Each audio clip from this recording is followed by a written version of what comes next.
உழைப்பாலே பிழைக்காத பேருதான் எங்கும் இல்லையா.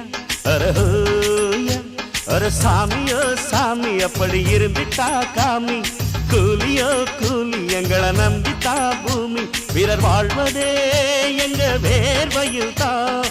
உழைப்பாளி இல்லாத நாடுதான் எங்கும் இல்லையா.